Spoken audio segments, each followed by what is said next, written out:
যে Yunus has destroyed this country. একটি একটি বাটপার চোর, ওর সরকার চোর, সবাই চোর ওর সরকারে। এক এক করে নাম বলতে পারি যে এরা কি করেছে, দেশটাকে কিভাবে ধ্বংস করেছে। এই ইউনুস সরকারের যে পদক্ষেপগুলি আছে, এইখান থেকে বিএনপি কে বের করে একটা সুন্দর গভর্নেন্সের দিকে যেতে হবে। বিকজ ইউনুসের ছিল এনজিও সরকার, এখন কিন্তু আমাদের ইলেকটেড সরকার আসছে, এবং এই লোকগুলি যেন দেশের বাইরে কোনোভাবেই না যেতে পারে। ইউনুস, আসিফ নজরুল ডিস্ট্রয় করে দিয়েছে। তো আমি এই কারণেই আগেও বলেছি যে আমি শেখ হাসিনার বিরুদ্ধে অনেক আন্দোলন করেছি, ফ্যাসিস্ট বলেছি।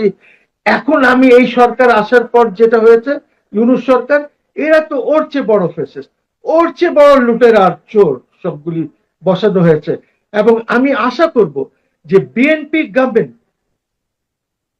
এটা দেখবে যেন ওদের বিরুদ্ধে ইনকোয়ারি হয়, ওদের বিরুদ্ধে ইনভেস্টিগেশন করতে হবে এবং অ্যাকাউন্টেবিলিটি আনতে হবে, ট্রান্সপারেন্ট অ্যাকাউন্টেবিলিটি। যেমনটি আমি বলি, ইউনুস সাহেব নিজেই, উনি যা করেছেন সবাই জানে। লামিয়া মোর্শেদ, তার জামাই এই এলএনজি মেলেনজি নিয়ে এগুলি করেছে। তারপরে Rizwana and her husband, Asif Nazrul, তারপরে আপনার লুৎফে সিদ্দিকী, আশিক চৌধুরী, তারপরে আপনার ইয়ে শফিকুল আলম, তারপরে আরো কয়েকটা আছে। এদের সবাই বিরুদ্ধে যেন একটি একদম ট্রান্সপারেন্ট ইনকোয়ারি আর ইনভেস্টিগেশন করে এবং পাবলিককে জানিয়ে দিতে হবে যে এরা কি করেছে। নোবেল নোবেল নোবেল বলে সে কিভাবে দেশটাকে আগাগোড়া ধ্বংস করেছে। তো আমাদেরকে বিএনপি কে এই ট্রান্সপারেন্সি এবং অ্যাকাউন্টেবিলিটি ওদের নিয়ে আসতে হবে জনগণের সামনে। সেটা যদি না করে তাহলে এইটার দায় দায়িত্ব তখন বিএনপি বহন করবে। এখানে কোনো প্রেমের কথা না, এখানে 18 কোটি লোকের ব্যাপার আছে। তো আমি আশা করব, আমি শুধু মোবারকবাদ দিই না, আমি আশা করব যে এরা গুড গভর্নেন্স আনবে দেশে, এরা ট্রান্সপারেন্ট গভর্নমেন্ট হবে এদের, এবং জনগণের সাথে সম্পৃক্ত থাকবে তারা, জনগণের প্রশ্নগুলি উত্তর দেবে। নট লাইক ইউনুস, যে প্রেস কনফারেন্সই করে না, বিদেশে যায় প্রেসিডেন্টের সাথে দেখা করে না। আপনার তো দরকার নেই who is the president, Presidency is important, মানে একদম প্রত্যেকটা জিনিসকে ধ্বংস করেছে এবং বলে যে আমি কনস্টিটিউশনের আওতায় দেশটি পরিচালনা করছি। তো আমাদেরকে এইসব জিনিসগুলি এখন দেখতে হবে। এখন তো পিপলস গভর্নমেন্ট, এখন তো আর ইন্টারিম না যে কোনো ছেলেরা ওই যে এনসিপি ওরা এনে বসিয়ে দিয়েছে। So we have to be very careful, এবং আমাদের অনেক আশা ভরসা আছে যে ঐক্য আসবে দেশে, এবং যে বড় গোষ্ঠীটাকে বাইরে রাখা হয়েছে ওদেরকেও এইটার মধ্যে মেইন স্ট্রিমে নিয়ে আসতে হবে, যেন আমরা আগের দিনে আরো ভালো ভোট করতে পারি। আরেকটা জিনিস বলবো এখানে, যে ভোট ভালো হয়েছে, স্পন্টেনিয়াস হয়েছে, কিন্তু কেন হয়েছে? হয়েছে এই কারণে, because army was very active with magisterial powers. আমাদের সিকিউরিটি এজেন্সিস গুলি কোনো ধানাই ফানাই করতে পারে নাই, ব্যালট বক্সে দু এক জায়গায় নিয়ে পালাতে চেষ্টা করেছে, তারা ধরেছে। But that does not mean যে একদম খুব সুষ্ঠু ভাবে নির্বাচন নো, অনেক কিছু তো চ্যালেঞ্জ গুলিতে আসে নাই। আমরা যেগুলি ফোনে বা এইভাবে খবর পাচ্ছিলাম, অনেক জায়গায় অনেক ঝামেলা ও হয়েছে, বাট নানদালেস নির্বাচন হয়েছে, আমরা মুক্তি পেয়েছি এই ইউনুস ফ্যাসিস্টের থেকে, এই চোরের থেকে, এই চোরের দলের থেকে আমরা মুক্তি পেয়েছি। এই জন্য আল্লাহর অনেক শুকরিয়া। আপনি বলছিলেন যে এর আগে বেশ কয়েকবার বলেছেন যে ডিপ স্টেটের সিদ্ধান্ত অনুযায়ী বা তাদের নির্ধারিত ফলাফলই ঘোষণা করা হবে নির্বাচনের মাধ্যমে।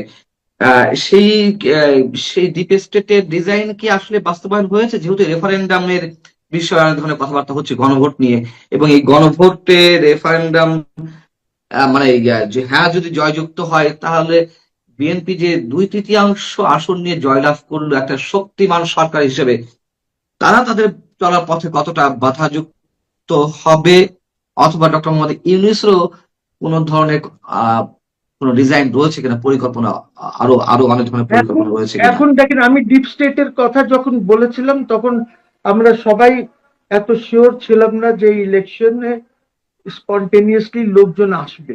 লোকজন যেভাবে বাইরে গেছে, গ্রামে গেছে ভোট দেওয়ার জন্য, এইসব দেখে মনে হয়েছে যে deep state has failed. Deep state fail করেছে এইখানে, specially the American deep state has failed totally. কাজে এটা একটা ভালো দিক, বিকজ এই ডিপ স্টেট এর আগেও গভর্নমেন্টের মধ্যে হস্তক্ষেপ করেছে।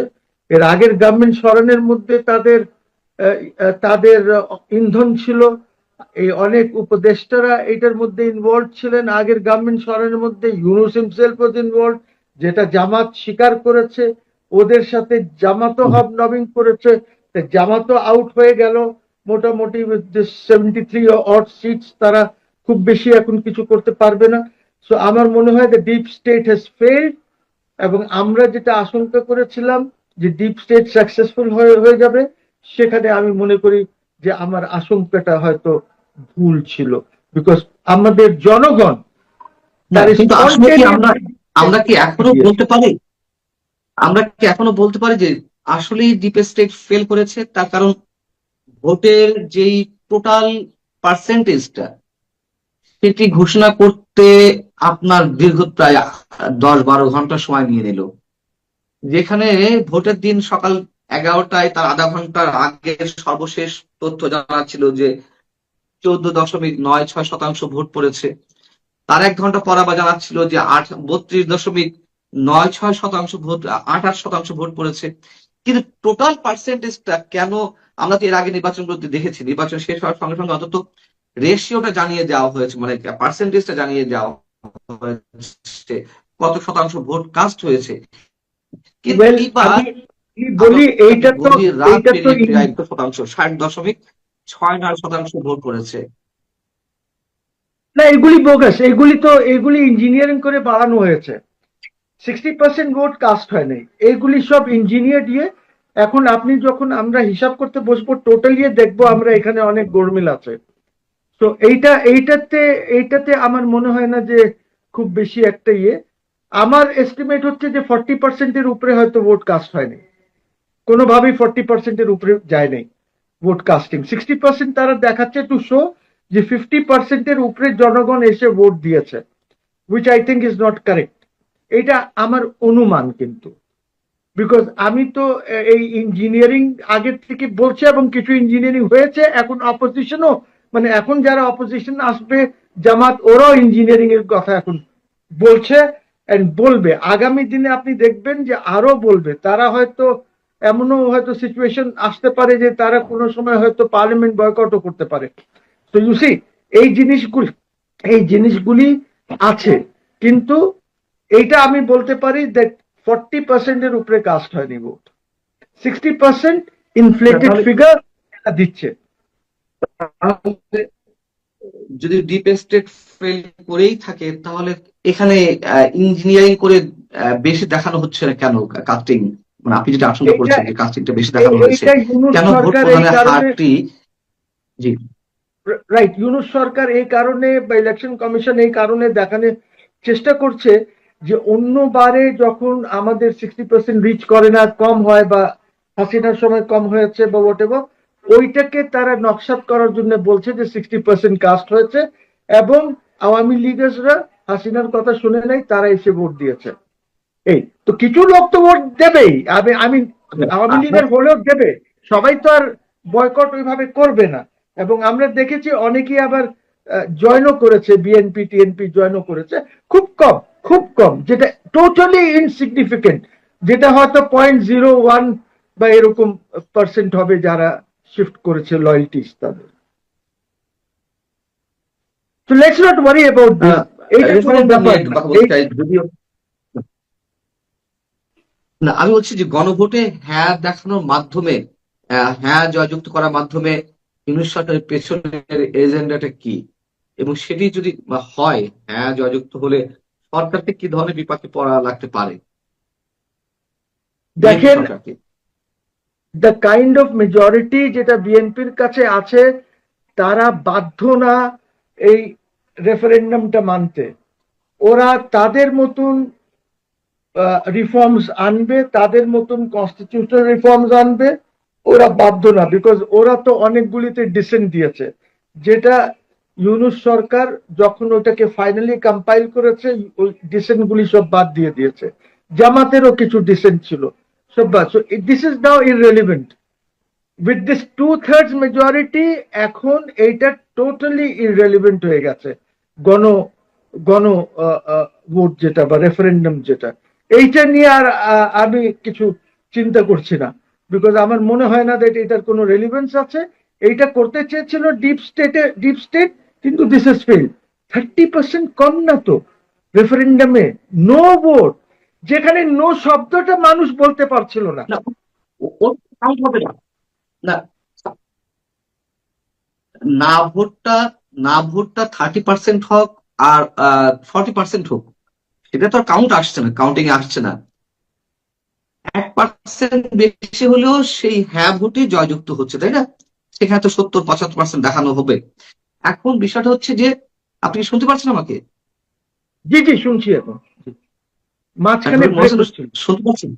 জি, এখন শুনছি। জি, শুনছি। আমার প্রশ্ন হচ্ছে যে, যে 30% হলেও সেটা তো কাউন্ট হবে না। কাউন্ট হবে যেটা বেশি হবে হ্যাঁ পক্ষে, সেটাই তো দেখানো হবে যে হ্যাঁ জয়যুক্ত হচ্ছে। এবং তাহলে সেক্ষেত্রে তো সংস্কার প্রক্রিয়া যেতে হবে, এবং সেই সংস্কার প্রক্রিয়ায় যে প্রেসিডেন্টের ক্ষমতা বাড়ানো হচ্ছে বা আরো অন্যান্য যে ইস্যু আছে, সেই জায়গা থেকে পেছনে কোনো ডিজাইন ইউনূস সরকারের আছে কিনা, এই মুহূর্তে যে সরকারটি আছে অথবা ব্যক্তিগতভাবে ইউনূস সাহেবেরা আছে কিনা, যে তিনি এটা অন্যভাবে ইউজ করার চেষ্টা করছেন। আমার মনে হয় যে আহ, এখন আর ইউনূস সরকারের কোনো ধরনের ডিজাইন কাজ করবে না। কোনো ধরনের ডিজাইন কাজ করবে না। They have been thrown in the dustbin by the people.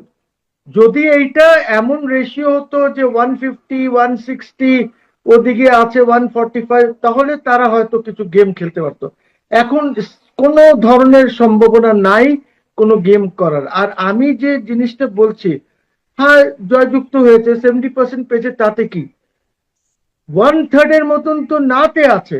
তার মানে জনগণ এইটাকে, আর ওর মধ্যে তো স্টাফিং আছে, ব্যালটে লিখে স্টাফ করেছে তারা, এইগুলি ঢুকিয়েছে। বিকজ তারা মনে করেছিল যে হয়তো বিএনপি, তারেক সাহেব বলেছেন হাতে দিতে, কিন্তু তারপরেও মেজরিটি বিএনপি দেবে না, হাতে নাতে দেবে। এই জিনিসের এই ভয়ের জন্য তারা হ্যাকে স্টাফিং করেছে, পেপারে ইঞ্জিনিয়ারিং করেছে, ঢুকিয়েছে ইসের না, মধ্যে। যেভাবেই হোক ফলাফলে ফলাফলে তো আর ওইসব চিত্র আমরা পাবো না যে কতটা স্ট্র্যাপিং হয়েছে, কতটা ইঞ্জিনিয়ারিং কারেক্ট, হয়েছে। ফলাফল দেখানো কারেক্ট। হবে হ্যাঁ জয়যুক্ত হয়েছে। সেই হ্যাঁ জয়যুক্তের মাধ্যমে এখন আপনি বলছেন যেহেতু বিএনপি মেজরিটি পেয়েছে এবং নিরঙ্কুশ সংখ্যাগরিষ্ঠতা বা 2/3, এতে সমস্যা হবে না। কিন্তু এটা তো একটা বাধ্যবাধকতা চলে আসছে, রেফারেন্ডাম তো পাশ হয়ে যাচ্ছে এবং সেটা অটোমেটিক্যালি 180 দিনের মধ্যে সংস্কার প্রক্রিয়া সম্পন্ন করতে হবে। এদিক থেকে কি আর কোন ধরনের আশঙ্কা আছে যে বিএনপি সরকার না, আসলে শক্তিশালী হয়ে এইটা নিজস্ব চিন্তাধারা নিয়ে এইটার এগোতে কোনো পারবে কিনা? ম্যান্ডেট না। This is not a mandate. এইটা কনস্টিটিউশনে নাই। তারা একটা আইন করেছে, অর্ডিন্যান্স। ওই ordinance will be placed in parliament. এই অর্ডিন্যান্সটাকে তো তারা নাও পাস করতে পারে। আপনি যখন ফার্স্ট সিটিং এ প্লেস করবেন, তো এই রেফারেন্ডামের অর্ডিন্যান্স তো রিজেক্ট হয়ে যেতে পারে বাই 2/3 মেজরিটি। এই জন্য আমি এইটার কোনো সিগনিফিকেন্সই দেখছি না। It is a document. যে ডকুমেন্টটা সামনে থাকবে, ওইখান থেকে যদি কিছু ভালো জিনিস আসে বা ওর মধ্যে কিছু চেঞ্জেস করে তারা যদি কিছু করতে চায়, করবে। এটা না, absolutely up to the people. আমি এই রেফারেন্ডামকে এক মুহূর্তের জন্য লেজিটিমেসি দিতে রাজি না। What ever the result, what ever the result, এটা যদি 100%ও হতে হয়, তারপরে আমি লেজিটিমেসি দিতে রাজি না। বিকজ 2/3 মেজরিটি নিয়ে তারা এসেছে, এবং এই 2/3 মেজরিটি নিয়ে তারা কনস্টিটিউশন এমেন্ড করতে পারে। এইটা এখন আমাদের ওই ইলিনয়ের প্রফেসরের কথা আর ওদের এই অনৈক্য বা ঐক্য কমিশনের কথায় কাজ চলবে না। এখন পিপল হ্যাভ স্পোকেন। এখন ঐক্য হবে দেশের মধ্যে। যাদেরকে বাইরে রাখা হয়েছে তারা ইনশাল্লাহ এখন একটা ঐক্যর মাধ্যমে দেশ পরিচালিত হবে। হয়তো আগামী ইলেকশনে যারা বাইরে আছে আজকে, তারা হয়তো ইলেকশনে পার্টিসিপেট করবে। দেখি না কি হয়, দেখি না। আমি আশাবাদী যে তাহলে আপনি বলতে চাচ্ছেন রেফারেন্ডাম যে will have no influence on the government, যত কথাই বলেন। তাহলে আপনি বলতে চাচ্ছেন যে ডক্টর ইউনূস সরকারকেও খুব সহজেই ক্ষমতা হস্তান্তর করে, ডক্টর ইউনূস ইউনূসকেও সরকারের মোটামুটি ফাইনালি বিদায় নিতে হচ্ছে সব ধরনের প্রক্রিয়া থেকে। ইউনূস সরকারের কোন ধরনের স্পেস নাই এখন, কোন ধরনের কনস্পিরেসি করার সুযোগ নাই। ওনার যা কনস্পিরেসি করার ছিল, উনি লন্ডনে পিআর ফার্মের মাধ্যমে উনি কনস্পিরেসি করেছেন আগের গভর্নমেন্টের বিরুদ্ধে। এখন আর ওনাকে জনগণ চিনে গেছে, ওনাকে আন্তর্জাতিক কমিউনিটিও চিনে গেছে, that what a terrible administrator he was. কাজেই কোনো স্কোপ নাই আর। এইবার let us hope for the best. আশা করি এই সরকার এই দেশ আর জাতিকে গুড গভর্নেন্স দেবে, এবং যে ধরনের প্রয়োজন কনস্টিটিউশনে এমেন্ডমেন্ট, ওই এমেন্ডমেন্টস গুলি তারা হয়তো করবে ইনশাল্লাহ, এবং এটার মধ্যে একটি ব্যালেন্স আনার চেষ্টা করবে এই কনস্টিটিউশনে।